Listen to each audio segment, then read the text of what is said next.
everybody. It's Allie. And welcome to our Y&R Chat for Sunday, April 2nd, 2023. A husband and wife cannot be compelled to testify against each other in court, Your Honor. I rest my case, bang the gavel, send her to prison, done. Yes, it is clearly a foolproof plan. Phyllis fakes being poisoned, sneaks away during the ambulance crash, maybe is in a coma, maybe makes herself appear to be dead. Diane goes to Alcatraz forever for poisoning Phyllis. And if anything goes awry, Phyllis and Jeremy are married. So they can corroborate each other's story, and best of all, they can't be forced to implicate each other. It sort of keeps them in check, too. Wow! What a plan! And all Phyllis had to do was crank up the crazy at the party in front of everyone, which she was pretty much already doing. Just keep doing what you're doing, Phyllis. Maybe crank it up a little bit, then fake a fainting spell right into Danny's arms, and then just lay there listening to Daniel and Summer as they pour out their regrets over you. Oh, it's perfect. Perfect. One of my favorite moments of the week, almost as good as the collapse, was Sharon shouting out, "Keep her airways clear!" That was a hoot. Are you a medical doctor now too, Sharon? I don't think so. I mean, you can go ahead and dish out as much free psychological advice as you want, but you need to leave the doctoring to Nate and to a lesser extent, Elena. Victoria, is there a doctor in the house? She runs upstairs to get Nate. Get out of the way, Elena! We don't want a practicing physician. No, thank you. This is a job for a hunk. They're all professionals. Every single one of them, all professionals.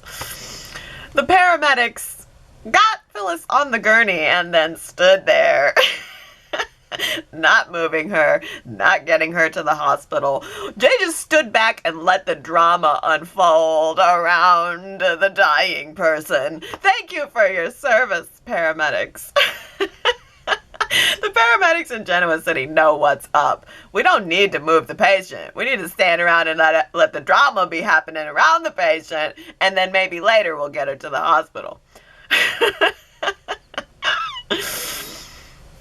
One of the paramedics, though, noticed Diane swiping her engagement ring from Phyllis's cold, dead hand. I'm sure that guy's going to make a great witness at Diane's trial. Along with Chance, probably, too. Chance can testify that he's had suspicions of Jack and Diane for a while now. He can testify that he believes they tried to pull a fast one about the jewelry theft. And Chance also made sure to grab Phyllis's mask off the floor ever so neatly with a GCAC branded napkin, picked up the mask off of the floor. The mask probably had, I don't know, traces of the poison on it or something, or maybe it somehow had Diane's fingerprints on it from when Phyllis lured Diane upstairs. I have to say, the way that Phyllis lured Diane upstairs to the room was creepy genius, saying, "Kyle's sick, Diane, and he's upstairs, doubled over with nausea, and he's asking for his mommy." Totally plausible. But Phyllis picked the thing that she knows Diane cares most about, and it's entirely believable that Kyle would be upstairs, like, completely sick, moaning for his mommy. But Diane did question it. She wasn't totally foolish. She very smartly said, "I'm not going anywhere with you." And then she tried calling Kyle, but Jeremy had gone down stairs to the ballroom in his lucky socks, by the way. I don't know if you guys noticed that, but he had a moment where he pulled up his lucky socks, or what I'm assuming are his lucky socks. And directly after that, he bumped into Kyle to steal Kyle's phone, and then also bumped into Jack to steal Diane's engagement ring right out of his pocket. He learned a thing or two growing up in the streets of Cleveland. Did he say Cleveland? Pickpocketing, one of his skills. So, anyway, when Diane tried to call Kyle to confirm the story, he didn't answer his phone. So, Diane wandered up to the room with Phyllis close behind, and Leanna loves seeing the whole thing. So they get in the room. The door is closed. There's this epic confrontation with the nastiest of the nasties being said. I mean, Phyllis said, "Diane, you should have stayed dead. When everything's said and done, your family's going to wish you were dead." And then Phyllis pushed Diane down on the couch. I mean, Phyllis initiated the physicality of the whole thing. She threw the first punch, so to say. And Diane took it. She kind of brushed it all off with her usual flippance and sort of "I'm better than you" attitude, and tried to get out of there. But then Phyllis grabbed her arm, tried to stop her, and Diane had had enough, so she just hauled off and smacked Phyllis, and the cat fight was on. Of course, Jack and Summer and Kyle were all trying to find them, noticing that they were both missing at the same time. And lo and behold, figured out pretty quickly and easily that Phyllis had a room registered in her name. So it really wasn't too hard to create some witnesses there. Diane had Phyllis in a chokehold, screaming, "I should do the world a favor and strangle you to death," right as Jack and Summer and Kyle walked into the room. At first, Diane was able to explain it away the way she always does, but I don't know that that's going to be the case for very much longer. Phyllis ran out coughing, she just got strangled, just like out in the hall with Summer right behind her, witnessing her pain, really trying to lay it all on very thick, really going to be pumping Summer up with a lot of regret here. But despite the whole thing, Jack and Diane decided to just go ahead and announce their engagement anyway. So Jack asked the entire restaurant to go downstairs to the lounge for his announcement. The nerve. The nerve of that. Everyone, please file downstairs so I can make one of my famous Jack Abbott speeches.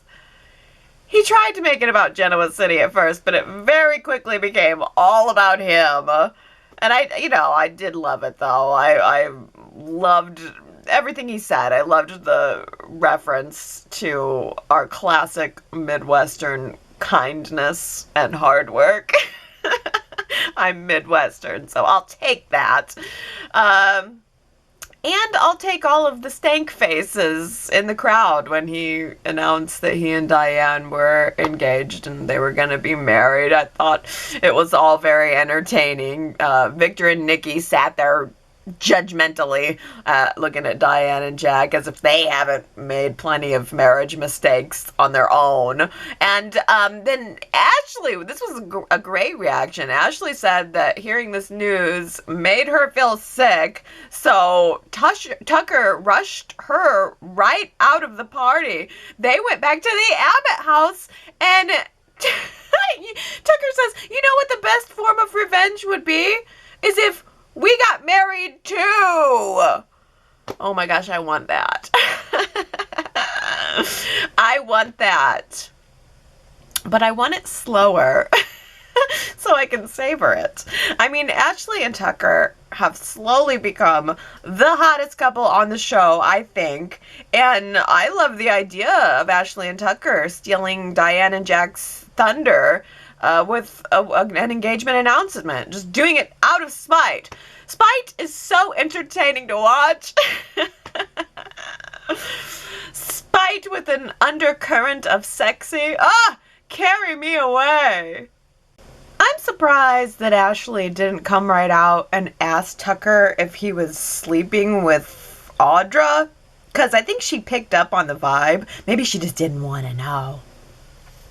And then again, I mean, Audra's got sexy vibes with everyone. She was the one who found and returned Kyle's phone, and she made sure to give him sexy eyes when she returned it, which he seemed to be allured by. So Audra and Kyle are going to be having an affair one of these days. Oh, I'm sure that the pressure and the conflict between Diane and Phyllis is all going to become too much, and Kyle will just fall into some accidental sex with Audra. Oops. Yeah. Well, what was not accidental was Phyllis crashing Jack and Diane's engagement announcement with her slow, sarcastic clap. That slow, sarcastic clap had to be the moment of the week, right? I mean, she did it like it was a director, like doing the little take one thing. Like she really played up the slow, sarcastic slap. I mean, and never has an applause been so sloppy. She did appear drunk. And poor Michael was off to the side trying to save Phyllis's face, I think, and trying to not ruin Jack and Diane's moment. So he was kind of clapping along with her, like trying to make it seem like this was normal, but it was no use. Phyllis was determined to make a public spectacle out of their public spectacle. Oh, so good. Why wasn't Leanna Love secretly recording the whole rant of Phyllis's with her phone? Or maybe she was. Billy and Chelsea did their usual boring and supportive thing this week.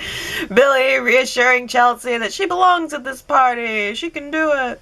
But then eventually they just returned back to their comfort zone of crimson lights and then peeled away all the layers of Chelsea's feelings.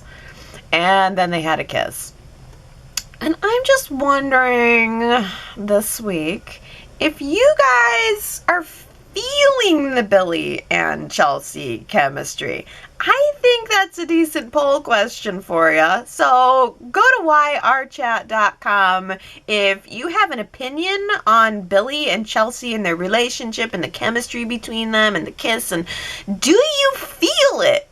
Because for me, that kiss was a litmus test for their chemistry, and it didn't pass. I wish that the kiss would have excited me. I really, really do. Maybe there was just too much else going on, but I don't know. I'm not feeling it. Leanna tried pushing Chelsea's buttons at the party, and Leanna did not know that Chelsea's buttons are still pretty raw right now. Chloe had to rush in and save Chelsea from the panic attack. It's just kind of, okay, all right. I thought the most interesting part was the fact that Billy apparently was not ready to tell his mom about his new girlfriend because he referred to Jill, as his pal. I don't know, that seemed unnecessary. He shouldn't really care what Jill thinks at this point. And Jill did a complete turnaround on Billy, saying, well, she understands now why he left the company, and she even took some of the blame for it. I thought that was kind of surprising, especially because Billy didn't really leave Chancellor Winters at all because of Jill or because of Lily. He left because of Billy, because that's just what he wanted. But I don't know. Billy gets Jill's blessing, okay. In other kind of blah news, Mariah and Tessa were not at the party because they were in Portland. Okay, well, so can somebody explain to me what the situation is here? Is the baby still with Delphine? Like, are they going to wait until the baby's done nursing or something and then bring her home to Genoa City? What are we waiting for? And why do we have to hear about everything from Sharon? Sharon had some pictures to share with Christine and Nikki, pictures that I didn't get to see. But then Sharon mentioned that the baby's name is Aria. I mean, it's a beautiful name. Congratulations to Diana. You totally guessed it. It's fantastic.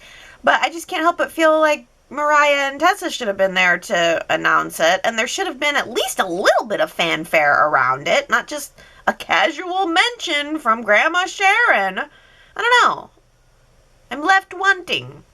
But maybe we'll get it. Sherrod did mention that a real baby was cast to play the role, so we're gonna apparently be seeing a real live baby soon. At least Y&R sprang for a real live baby and not just a bread loaf. But yeah, not today. So I guess I'll reserve talking too much about that until it actually happens. Oh, but on a positive note, I have to say, Michael and Lauren were sensational all over the party, like spinning around on the dance floor, loving each other, poking fun at Jill, trying to keep Phyllis in line, commenting on everything, initiating a dance-off with Jack and Diane. I mean, thank you, Michael and Lauren, because those two understood that it was supposed to be a party. One long-time couple that may be breaking up is Christine and Paul. Wow. I mean, long-awaited, I guess. A long-awaited update on missing Paul. Apparently, Paul has retired from the GCPD. I mean, finally, Y&R realized that it's time to close that loop. And now Christine tells us that Paul has gone to Portland. Portugal. Paul's in Portland with Mariah and Tessa. I mean Portugal with Heather and Lucy. I don't know what that means. Christine seemed sad. She seemed like she was disappointed in him, or maybe disappointed. I don't know, she seemed disappointed in him. And like she was maybe looking to fill some space in her life. Maybe with, a job as an interim DA. Right? When we're probably going to have a murder trial on our hands. Well, that works out perfectly. Maybe the DA, maybe an interim DA. I don't know. Okay. It's fine. It's fine to me because maybe Danny can be there to support her. If Y&R is planning a Danny and Christine reunion after all these years, I just want you to know that I will watch every day, waving my little Danny and Cricket flag, because I think that would be magical. I think Y&R has realized that the viewers want nostalgia at this point, and that is what I want. I think a Danny and Christine reunion would be magical, because I think Danny and Christine individually are magical. I'm so happy to see Danny. I mean, he's great, and he also had some really good advice for Daniel, actually. I mean, this is the perfect time to bring him back, having Daniel on the scene and having Phyllis on the scene. I mean, what he said to Daniel, right? Oh, this was great. Right as Lily and Daniel were about to kiss. I mean, they were having a full burn romantic moment. And like Daniel was telling Lily that he could not imagine a life without her in it, and they were deeply gazing into each other's eyes, moving in for the magic kiss moment, and then tap, tap, tap, tap, tap. Oh, it's dear old Dad tapping on Daniel's shoulder, breaking up the moment to give him some advice on his personal life, which everybody loves so much. Unsolicited advice on their personal life. But I thought that Danny's advice was actually very productive, and not only that, but he said it and then he let it go. He reminded Daniel that he just broke up with Heather. He's had a lot, some problems in the past, and that what Daniel needs to do is focus on himself, rebuilding his life, and only after that is done would he be in a good place to start a new relationship from. Oh, if only love was ruled by rational minds. Then that advice would be taken and there would be no drama. Oh, I thought it was also very funny that Gina came back to Genoa City and she was all congratulations for Jack and Diane, but she seemed to have a problem with Daniel and Lily hooking up. I think that Gina is basically everyone's bossy Italian aunt. She is gonna get in there. She's gonna tell you what she thinks, and I thought it was really great. She has an opinion. She's gonna let you know about it, and I really liked it. I think, in some ways, I think Gina, she was so much more bold than I remembered. Most of my memories of her, because I started watching the show in '93, were simply just her being the restaurant hostess, and she was mostly there to just be Danny's advisor as he was going through the whole thing during the crazy Phyllis days. I don't know what I'm saying. I'm talking as if the Phyllis crazy days have passed. We are right in the thick of it. This is the return of the Phyllis crazy days. And Gina knew it too. She had no problem calling Phyllis out as faking the fainting spell and also dissing Phyllis right to Daniel's face. Gina, Dina, Nina. There's so many Inas. I can't keep them all straight. Oh, but, of all the Y&R returners, I really think that Nina got the best material. Well, first of all, she looked beautiful. She looked really healthy, really vibrant. She had big, bright eyes, big, bright smile. Makeup looked great. Dress looked great. I love that she was in a scene with Tracy, the two, writers on the show. And I loved that Nina was telling a thinly veiled story, trying to disguise how upset she was with Abby having betrayed Chance, her son. And Nina could have held her tongue. She could have chosen to let it go, or she could have chosen another occasion to bring it up. But hell, what fun would that be? She marched right over to Abby and let her have it. It was the complete highlight of the night, if you ask me. I think Nina confronting Abby was way better. Heads and tails above Diane and Phyllis's cat fight, because Nina's not someone who normally goes around picking fights. And Abby just had she just didn't do anything other than stand there and take it. Abby has spent the last 2 weeks having to defend the indefensible, and in doing so, she kind of has chosen just to not defend herself. But she told Nina, "I loved Chance with all my heart." And Nina's response was, "Yeah, except for the part that slept with Devon." I love Chance with all my heart. Well, except for the part of your heart that slept with Devon. Damn, that was a good line. I don't know who wrote that, but bravo, you really nailed it. But it wasn't just funny. Whoever wrote that line also had a self-awareness for the character, because when Nina went downstairs into the lounge later, she was blowing off steam about it, and Jill and Christine were right there to remind her that she has had a few naughty little indiscretions in her past too. How about that? A hypocritical moment was actually called out for being hypocritical, and it was done with love. by the girlfriends. They all said, well, here's to the bumps that led us here. I love that. Everyone, was laughing about it, couldn't help but laugh about it, and including Nina. She was in on it. She had good humor about it, and I thought that really capped off that whole series of scenes really well. It was nice to see Nina get emotional and also to have some attention drawn to herself instead of always being in that support position for one of the main characters. But an apology to Abby to bring it all full circle? No, let's not be crazy.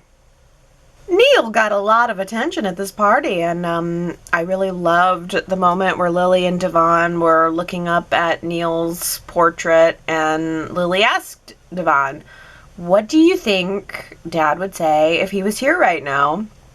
And Devon responded, he'd say, turn up the music. I thought that was great. I thought that was a beautiful moment. And also I really liked the moment where Jill said, looking at Neil's picture, that he was still the most handsome man in the room. I loved that. Everyone was very sentimental about Neil. I was wondering, shouldn't Jill have maybe been a little bit more sentimental or something about Catherine? Victor, Nikki, and Esther all sat together and had a toast to Catherine. I'm not sure what more I wanted, but I don't know. I just think maybe Chance needs to go to work at Chancellor Winters or something so that someone can keep the Chancellor part of the legacy alive. There was just not a ton of Catherine attention here. Not that it had to be one or the other, but I could have used with all the Neil love, I could have used an equal amount of Catherine love. Oh well. Devon's dropped the lawsuit. All is well. And I think probably as one legal matter gets put to bed, another one arises. I mean, shoot. Devon drops the lawsuit, but Diane's going to have her hands full. I'm sure we're going to need 2 lawyers for that, so maybe we'll end up seeing Christine and Amanda in court after all. But, yeah, the Lily and Devon apologies were all very good. They decided to bury the hatchet and work together in harmony, and maybe Devon's going to go back to work at Chancellor Winters. Maybe he's going to buy McCall Unlimited. I don't know. I mean, it was a little bit quick, wasn't it? He was a little bit quick to drop it. He told Abby that she helped remind him that family is the most important thing, and he asked her to move in with him. I think Devon's just becoming more and more focused on Abby every day. Yes. So that helped him extend some forgiveness and some apologies, and I don't know if any of that forgiveness and any of those apologies are ever going to extend to Nate and his many apologies. When is Nate going to get a little bit of forgiveness? I don't know. Elena and Nate just mostly spent the evening rotating between jealousy and romance. Elena initiated a makeout session with Nate right in front of Victoria, and when that didn't really work out very much, she decided that she was going to take Audra's idea and do a podcast about JT. I don't know about this. I mean, it seems like it's going to happen. Audra asked Tucker on Friday if he would be willing to help her find JT Hellstrom. So I guess, are we actually going to see this? Is this all smoke and mirrors, or are we going to see a JT Hellstrom follow-up? I really was impressed with Dad Luckenbill. I think he's fantastic, so I'm totally good with bringing him back. As long as Y&R does not expect me to believe that after being physically abused by this man, Victoria would ever go back to him or just fall right back in love with him, forget it. If we are getting JT back, we've got to pair him with someone else. I cannot go back to Victoria and JT as a couple ever again. There was a lot of apologies and a lot of forgiveness going around. A lot of apologies going on. I have to say, I forgot to say, Amanda looked amazing at the party. She had on that pinkish nude sequin dress with a matching boob slit and leg slit. She had 2 slits. There was one in the boob to show you a little boob, one on the leg to show you a little leg. And she had, I think, the second best mask at the party. First best mask belonged to Christine. She had like a 2-tier mask that was pretty amazing, but Amanda's mask had like these diamondy stars on it. Both very cool masks. Where'd they get all these masks? Did they buy them individually, or did they get a bulk deal on all these masks, or did they make them in-house? I don't know. When's somebody gonna tell me about the masks? Oh, yeah. Okay, so, but I forgot to say, Amanda was pretty vicious. Last week and this week, she was vicious on Abby, and she definitely has a lot of resentment that she needed to get out. And she's entitled to it. But I kind of think Abby needs to stop apologizing for boinking Devon. I mean, it happened. There's just only so much you can grovel, and then it's up to the other person to accept it. Amanda has received all of the apologies. She either needs to accept it or not. She has a right to be mad, and she had a right to let Abby have it a couple of times. But then it's time to move on, and it seems like Abby and Devon are moving on. Maybe Amanda's going to be moving on. She seems to still feel that she has a really strong friendship with Lily. Maybe she will come back and represent Diane in her trial. But yeah, I think she probably, can come back into town, and now that things are a little less awkward, and start preparing Diane's case. I do not believe that Sally ate that hamburger. I don't think I even believe that there ever actually was a hamburger in that bag. She spent the first part of that scene pulling out hot sauce, pulling out napkins, then pulling out some more hot sauce and some more napkins. Then the whole scene cut to commercial, and then we came back and there was like 3 fries sitting on the table and some hot sauce on her mouth. Okay, first of all, nobody leaves 3 French fries on the table. Okay? Once you have made the decision to eat the burger and fries, you don't stop at the last 3 fries. You finish what you started. It's called commitment. Get some, Sally. And second, you don't bring outside food into the coffee house. That is rude. I was so mad. I was so mad them laying out their little red and white checker paper on the table at the coffee house. It's a good thing that Sharon was not at that party, because I would have, or not, that she was at the party and not at the coffee house, because I honestly would have liked to have seen Sharon toss them out on their rears for something like that. Rude.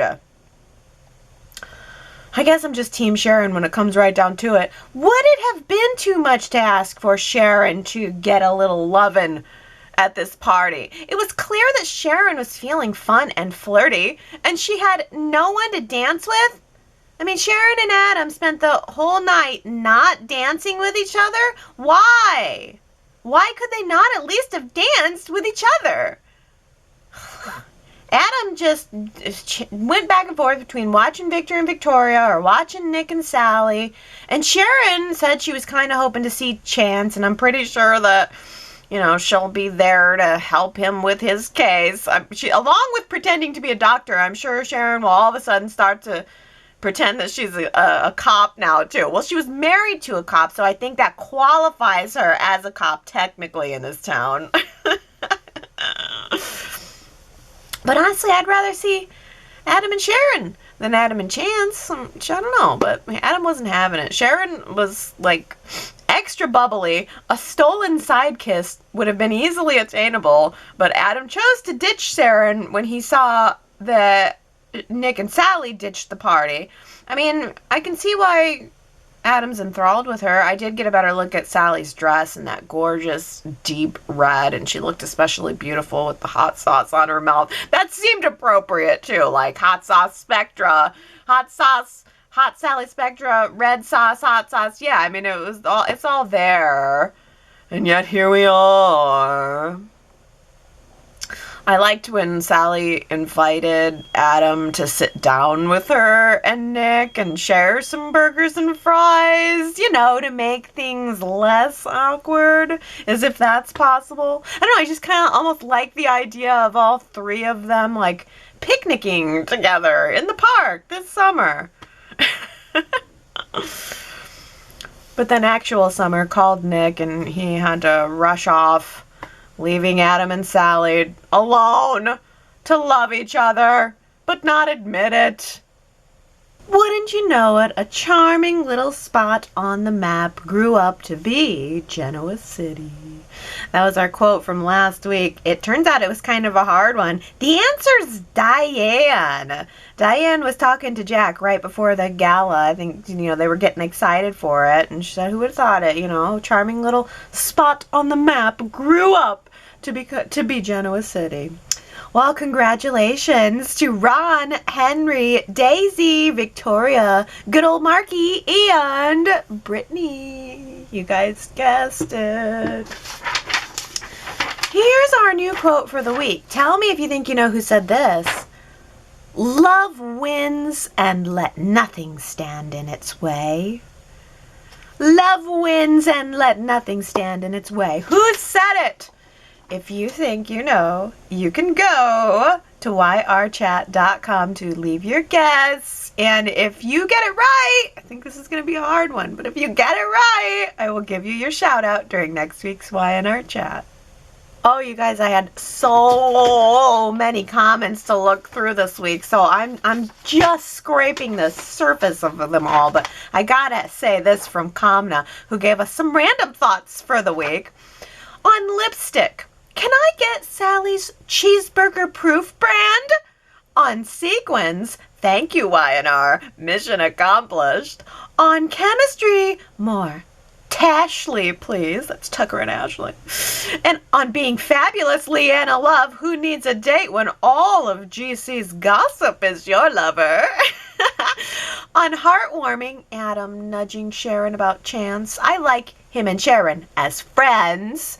And on predictions, there must have been enough sharp turns, twists, and swerves with the Jeremy, Phyllis, Diane storyline that makes me think the best is yet to come, even though it's a tad ridiculous.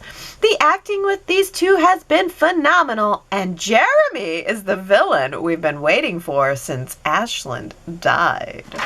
Ooh, Kamna, I think I agree with you on every point, except I was sort of wishing that maybe Adam and Sharon could do a little smoochy, but oh my gosh, Sally's cheeseburger proof lipstick? Yes. Great comment. Oh, and we're loving Leanna Love, right? So on that note, Naomi says Y&R needs Leanna Love. She's the outsider touch, just like Ray Rosales' wife. I've forgotten her name, darn it. But Y&R gets so inbred, and the new characters rotate out way too quickly for me. Oh, Mia. She was fantastic, and she was a stylist. There's so much we could have done with Mia.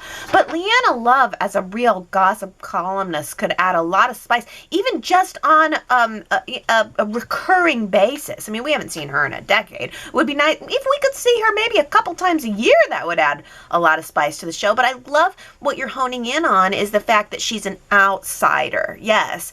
I think Jeremy strikes that similar note. It's these outsiders. You gotta they rotate them pretty fast, but you got to have them in order to continue to challenge the main cast.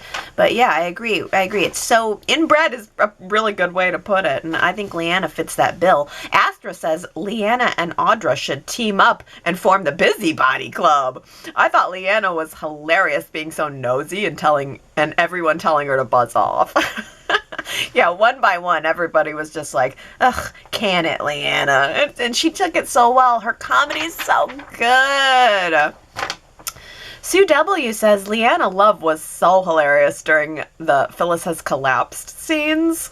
Leanna perked right up when Jeremy tossed out that he'd just been released from prison. Prison, she purred with a little shoulder. Come on, the finger gnaw? She was definitely turned on, or pretending so.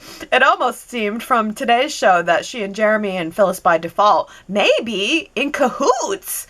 And are they color coordinated? Why? I don't know. To ensure salacious and slanderous reporting of evil Diane? It did seem odd to me that the character of Leanna was apparently relevant enough to include in the anniversary celebration. I certainly never thought of her as legacy. Actually, I never thought of her at all when she was off the show. But whatever and under whatever circumstances that was, no clue. Oh, I screen capped. You know, I got that moment where she like did a little finger gnaw thing. Yeah, like, ooh, prison. I love this. Is so good. Leanna is just so good. And you're bringing up a point that maybe she's in on it. I never would have thought of that. I just kind of like the idea that she, as the outsider, is the eye of the audience in that way. Well, Diana says, it was a little silly that Diane wouldn't have called Summer to see if Phyllis was telling the truth about Kyle being sick. Diane should have told Chance that Phyllis was trying to hold her hostage in the room when Phyllis told Diane that she wasn't going anywhere. I would have been very worried if I was Diane in that moment.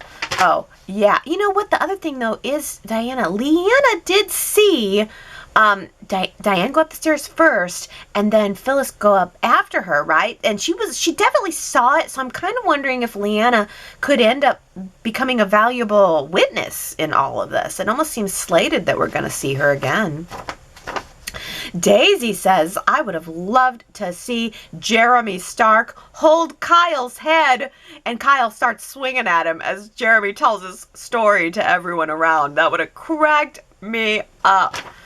Kyle, though, just doesn't seem like he can be taken seriously. Not by Adam, and now Stark. And his not saying Diane was choking Phyllis might put a wedge between he and Summer. And Summer hasn't been questioned by Chance yet. I can't imagine she'd lie for Diane. Then when she discovers Kyle withheld vital information about her mother, Summer might not be able to forgive Kyle or Jack.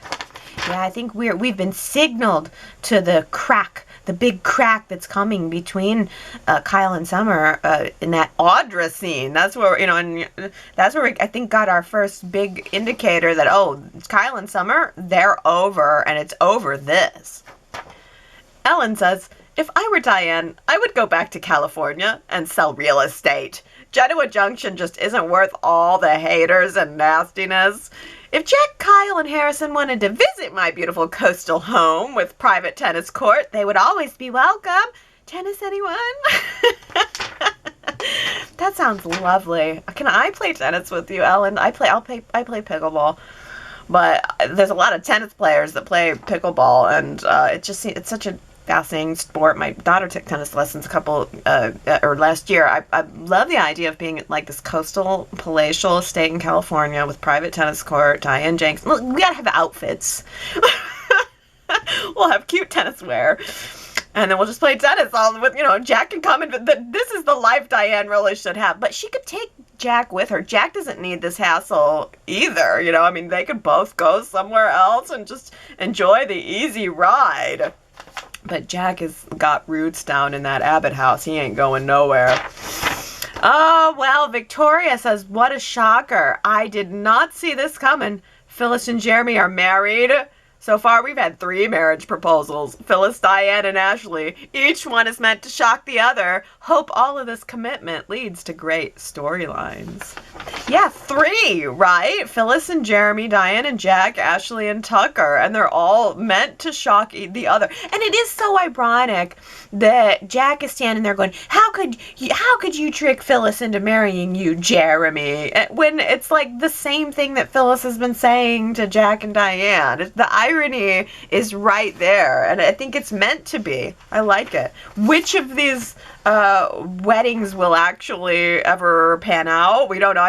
We're presuming Phyllis and Jeremy took the slow ride getting to this plan, darn it. It must have been because they had to get their ducks in a row for their marriage. But the question is, I guess, Jack and Diane, will they ever be married? Ashley and Tucker, will they ever be married? Phyllis and Jeremy, are they actually married? Naomi says, okay, I just want Jeremy and Phyllis to be legally married. I want this get rid of Diane plot to fall into absolute shambles. Then I want the marriage of convenience to be the albatross around their necks until they slowly begin to realize that Jeremy is the perfect man for Phyllis. He's younger and more handsome than Victor Newman, and we need him. Phyllis needs him. That's so good, Naomi. If Phyllis and Jeremy come together under this crazy plot, but then little by little realize that they're exactly what each other needed, yes.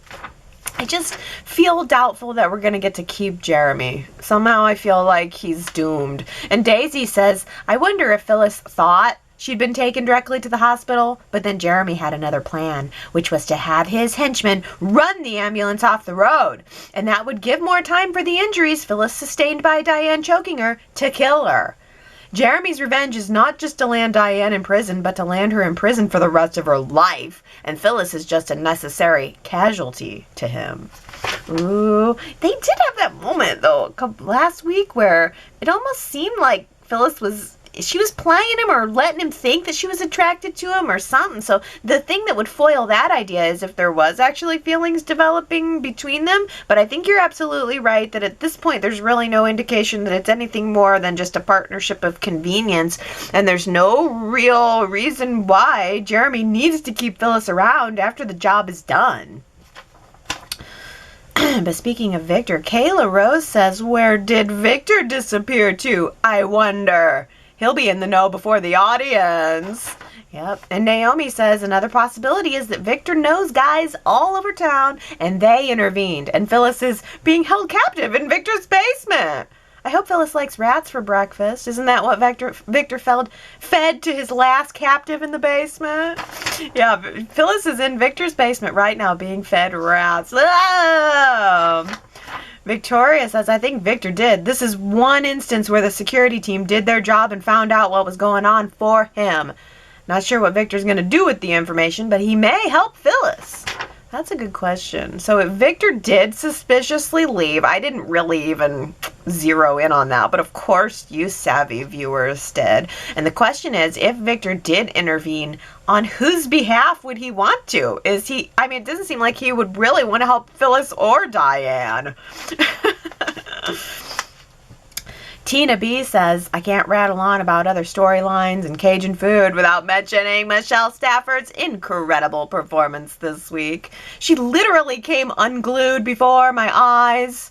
This was definitely an Emmy performance. Clap, clap, clap. She was amazing. Tina B, can that be a slow clap? Michelle Stafford's Emmy performance deserves a slow clap with like the film clappy. It's like the vertical clap. It's not normally her clap is horizontal, but Phyllis went with a slow vertical clap for extra drama, and that's what I'd like to give Michelle Stafford. Jamie says, much confusion. I may not know where the heck this whole Diane plot is going, but I am all for the ride. I'm over here with my Phyllis is #1 foam finger and pom-poms, hoping with all my soapy little heart that my girl doesn't fade from the screen. This plan better turn out to be epic. Aww. Well, how about this? GC Buzz says, I liked many of the individual aspects of the 50th anniversary gala episodes, but overall, it was a bit of a letdown considering all of the hype and the promotion. Very little happened over the first couple of episodes. We had some great character returns, but virtually none of the current storylines were propelled forward. This was the time to grab new viewers and show storylines going in a new direction or into overdrive. Instead, Nick and Sally talked a lot, and Adam watched Sally longingly, like in every episode. Billy and Chelsea were still tentative about, well, everything. They talked about their tentativeness. Boring. Nikki and Lauren and Tracy talked about the food and complimented each other for their efforts. That's really the dialogue the writers came up for them. And while Elena did see Nate and Victoria touching hands, I thought we might see Nate and Victoria risking it all in a supply closet or something, kissing passionately. And Devon just dropped the lawsuit. That's it. I was enjoying seeing Devon and Lily fighting each other, even if Jill was essentially the bad guy, because Lily's just doing her job at Jill's instruction, but then Jill chastised them both for making it all too personal between them. Oh, yeah, GC Buzz. GC Buzz. You make some good points. The sets were amazing. Outfits were amazing. Returning characters were amazing. All of the background stuff was amazing. But there was no forward momentum on any of the peripheral plots. And the main plot took forever to get there. I mean, no joke. Y&R must know that the viewers like nostalgia, and part of nostalgia is the fact that the show used to be like this. Plots used to take forever. I mean, you could have skipped Monday's show. You didn't need to see Monday's show because nothing happened. You could have watched Tuesday and Thursday only and still known everything you needed to know about the main center Phyllis, Jeremy, Diane plot. Just like the old days. Gary says, I enjoyed it, but I agree with you. It was a bit of a letdown. Lots of talk about hamburgers. Not sure if this one or that one should attend. Only the late night aftermath of Diane pulled in the wow factor at the end. The red carpet made me smile and titter. Neil's new jazz club was some fun, but I don't know. Yeah, I mean, really, that drama, anything happened on Thursday. That's it. Thursday was the only drama show. I mean, and then Tuesday you had the cat fight between Diane and Phyllis that set up some of the plot. But yeah, I mean, Friday was pretty much nothing. You can watch every other day about this Phyllis and Diane plot and get everything you need to know. But that did not take away from my enjoyment. I mean, I agree. I was definitely like, when's this gonna, what's going on? Where are we at? There's a lot. It's a lot plot-wise and nothing at the same time. But I was still definitely wowed by the gala. And Tony says, well, maybe the gala was just a gala. Adding too much storyline would have distracted from the mingling, the costumes, the hairstyles. I wanted to devour the scenery, the mix-up of character conversations, and the drop-in cast members. There was just enough storyline to keep it moving. These episodes highlighted nuances of the character personalities and went slow enough that, to me, it looked like the cast might have enjoyed performing in the gala more so than other all-cast events. Yeah, I mean, I think it did keep it moving just enough. It was just enough to drive me a little bit crazy on the plot, but everything else about it was, I mean, I was savoring it, absolutely savoring it. Connie loved the gala and the wardrobe and the celebration, but has a good point here by saying they did rush through the reunions to accommodate a weak new plot that I find difficult to buy into because of too many ideas. The cat fight, the pickpocketing, engagement announcement, crazy marriage, marriage proposal, medical emergency, ambulance crash. I mean, we love a fairy tale or mystery, but this was too contrived and a storyline, and it was a disappointment for me. Yeah, oh, so you were like, the plot wasn't good enough to take away from some of the other good parts. You felt that the plot wasn't good enough and it took away from the reunions and all of the other good stuff about it. So yeah, I mean, I think those are valid criticisms. Overall, though, gotta say, I mean, it was still a thumbs up for me. When we're talking thumbs up and thumbs down, though, last week I asked you guys what you thought of the new 50th anniversary intro. 86% of you gave the new intro a thumbs up. 14% of you thumbsing it down. Michelle says, I had to ponder for a minute which way to vote. I was giddy that a new intro existed at all, but was a little disappointed when the skyline graphics came in behind their names. At least this means we're guaranteed new graphics in a year when it's not the 50th. But all in all, a thumbs up for the new intro. And Kyle says, I'm content but not thrilled with it. Positive. Yes, everyone so far looks pretty and great. I look forward to seeing the other versions and who'll be in them. But the negatives, as a graphic designer, I think the city illustration, the spotlights, and the typing look cheap. Honestly, a solid color gradient is timeless, and they should have gone simple. Oh well, I'll survive. Yeah, you know what, Kyle? I agree. I do agree. The city skyline that's the only element that is really open to criticism. I mean, it's clear that they're leaning into the city part of Genoa City, but it doesn't totally represent. I mean, the whole spotlight diamond thing didn't really represent either. I think you make a great point that a simple gradient would have been just enough. I mean, we really didn't need any kind of background illustrations. All we need is the cast looking beautiful, coming in. I think that, I'll tell you one thing I do like about it that I noticed more this week is the speed at which each of the characters are coming around. It's almost a little touch slower than the last one. The last one was almost at normal speed, maybe tuned down a little bit, but everyone is definitely turning around in more of a slow motion. They are flying at my face at a slower pace. Which gives me more time to savor. Laura Lee Bell looked beautiful in her intro. She was wearing a different dress, too. Because I'm sorry, I did not like her dress at the gala. Great mask. Did not love the pink dress with the sleeve cutouts. In the intro, she's wearing a black dress, looking much better. There was a couple people who, I think Melody Thomas Scott had a, no, she didn't. In the midway point, she had on a different dress. But there was somebody else who had on a different dress at the party than they did in the intro shot. But either way, I mean, I can't think of anybody who looked bad. But speaking of Paul and Christine, Victoria says Christine's intimating Paul and she are going through troubling times. Many people find retirement difficult because their jobs were all encompassing. So it would make sense that Paul's having trouble transitioning to civilian life, thus leading Christine to look for a new purpose.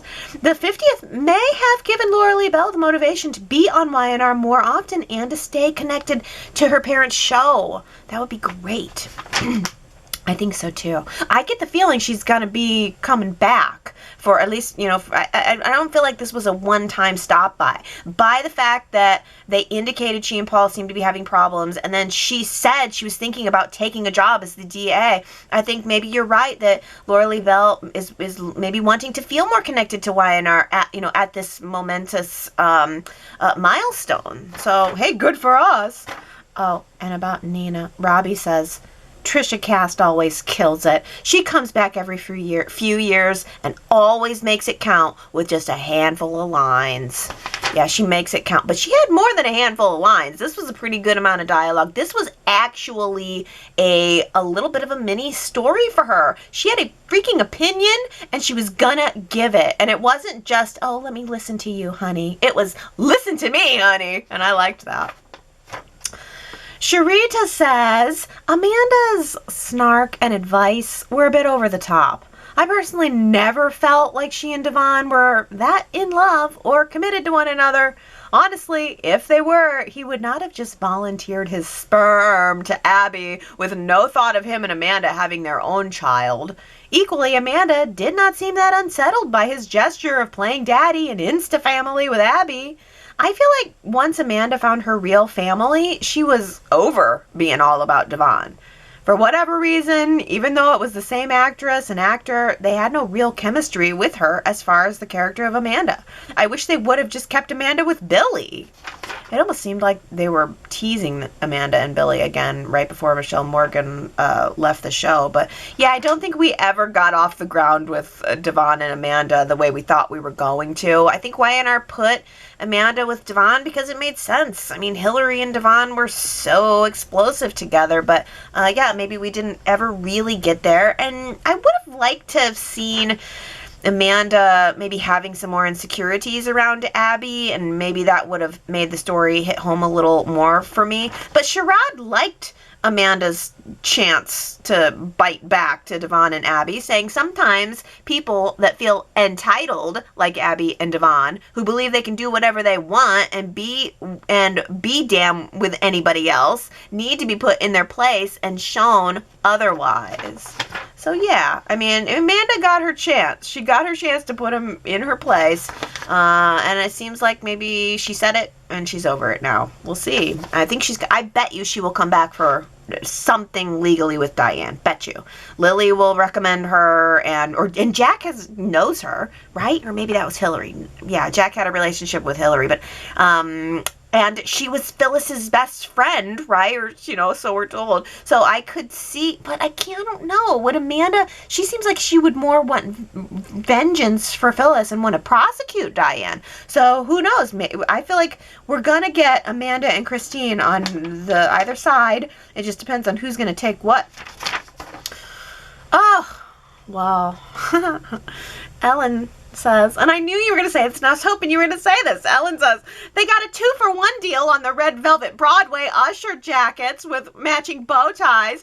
Billy and Daniel can stand on either side of the revolving door to handle their valet parking for the gala guests. I'm going with Daniel, and he's getting a big tip. Perfection. Yeah. Could you believe it? I mean, that had to be. Women would not have that. 2 matching dresses, but Billy and Daniel were wearing the same wine-colored velvet jacket. That's the winter wardrobe for guys, is the velvet jacket. Jeremy had the silver one and looked fantastic, but that's the winter formal wear for men these days. But too wine-colored or too burgundy or whatever, Usher says it all. Oh. Well, speaking of Billy, Diana says, I agree with you 100%, Allie, when you said that Billy and Chelsea don't excite you. The two of them just being friends is what makes the relationship dull. This is soap opera. Viewers want to see romance. We've seen them just being friends for long enough now. It's time we saw their relationship go to the next level to keep our interest. Let's see Billy and Chelsea rip each other's clothes off and give us some excitement. We understand that Billy's taking it slow because Chelsea's fragile right now, but I think the viewers are definitely ready for Billy and Chelsea to get hot and steamy with one another. Bring it on. Yeah, that's my feeling too, Diana. But Gary says, I think the opposite. It's intriguing when characters are just friends, with the promise of more, which I assume you'll get. It's more creative. After the characters hook up, you move on to the standard sex scenes and romantic conflicts, which are not necessarily, but sometimes tiresome. That's interesting. So you think you don't like it when the romantic relationship gets rushed too much. You like the friends first pace. Well, that's certainly where we are. But, oh, Gary, picking up on the wonderful comments you had about Peter Bergman last week, Gary also says, Beth Maitland is right. Jack Abbott / Peter Bergman is the mayor of Genoa City. Oh, I don't know why, but you said mayor of Genoa City, and it just dawned on me, that really needs to become true.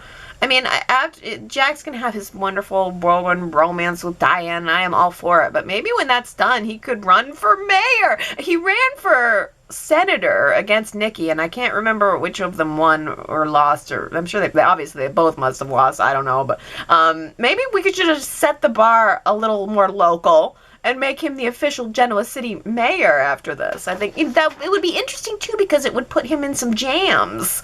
You know, people would be coming to him wanting him to do one thing, but then he'd have some other conflict wanting to do the other. I think that could be interesting. Oh, well, Sue W. says, Doofus Nick may actually be a genius in ditching the hoity-toity powder keg gala for some good old burger joint instead. Screw the drama. I see you, Nick. Life is short. The path of least resistance may well be the sweetest one. Opt for the cheeseburger whenever possible. That's a good life, wisdom to live by. Opt for the cheeseburger whenever possible.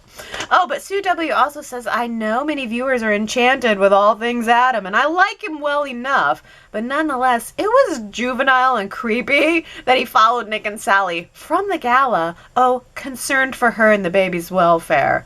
I call BS, but it may all work out for Adam. He's lucked into alone time with carrying his baby Heart's Desire, and she has at least made goo-goo eye contact with him, and the story plods on. Oh, the story plods on. It's, okay, it's weird that he followed him to the coffee house. It's creepy that he followed him through the drive-thru.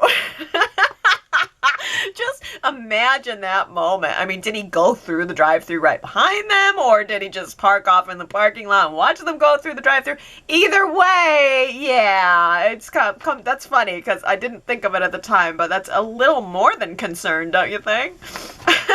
He couldn't let it be. Sally looked all sexy in that dress. He wasn't gonna just let them have that romantic evening. I mean, that's probably what it was all about. Concerned for his child? No. He wanted to ruin their night. Oh. Well, and then, I mean, Sally wasn't going to be able to drive herself home after Nick left for the hospital. I mean, obviously, everyone knows pregnant women can't drive. Oh. Well, let's end on this. Kayla Rose teases, is Sheila on her way to hide in Genoa City now that she's on the run again? Oh, I've been watching those Bold and the Beautiful clips. I have not been watching the whole Bold and the Beautiful because I'm tired of Hope and Liam and I know Thomas is fine, but I'm tired of Hope and Liam, and so I've just been watching the clips of Sheila and Bill and Ridge, and I saw she does seem like maybe she might be exiting Bold and the Beautiful for a while, and I saw a little blurb about next week Michael Baldwin receiving some kind of disturbing message. So could it be my wildest dreams come true? Could a Sheila-sized villain be returning to shake up Genoa City? That would be the real 50th anniversary gift to me, because I've been saying we need a villain, we need a villain, we need a villain, and Kimberlin Brown delivers. She delivers. If maybe you forgot, trust me, she's amazing as Sheila, and Y&R needs her. Oh, it would be just, I think it would be so much fun to have her. Bold and the Beautiful has done a great job with her. Maybe Y&R could follow that up and give us a villain and give us some drama. Yeah, the gala was fun. The drama was sort of light, I will say. The gala, all of the scenery in the background and everything, and I felt like that's enough for me. But the plot definitely was slow. It definitely was slow. But I feel like maybe Y&R was giving us all the stuff that we could savor in, all of the background stuff, and that plot's probably going to heat up next week. That would be my guess. Everybody's probably going to get out of their gala clothes, and we're going to see the heat next week. By the way, I thought Abby looked really beautiful in her post-gala wear. She had I don't know, it looked like a blanket sweater to me. It was a sweater, but it really looked like she could have taken it off and snuggled up with it like it was a blanket. It was, and she went low makeup. It was meant to look like the end of the night. She came home, she took off the dress, threw on the sweater, took off the makeup. She looked great. She looked great dressed down. But yeah, so I'm guessing the next week we're going to see everybody dressed down. Gala's going to be over, and we're going to be back to the pure drama. Hopefully we get to keep our restaurant and jazz club sets. We shall see. Whew. Well, I think that's it for me. I hope you guys had a lot of fun, and I hope you go to yrchat.com to leave me your comments for the week, and I will be back next Sunday. I love ya. Have a good one. Bye.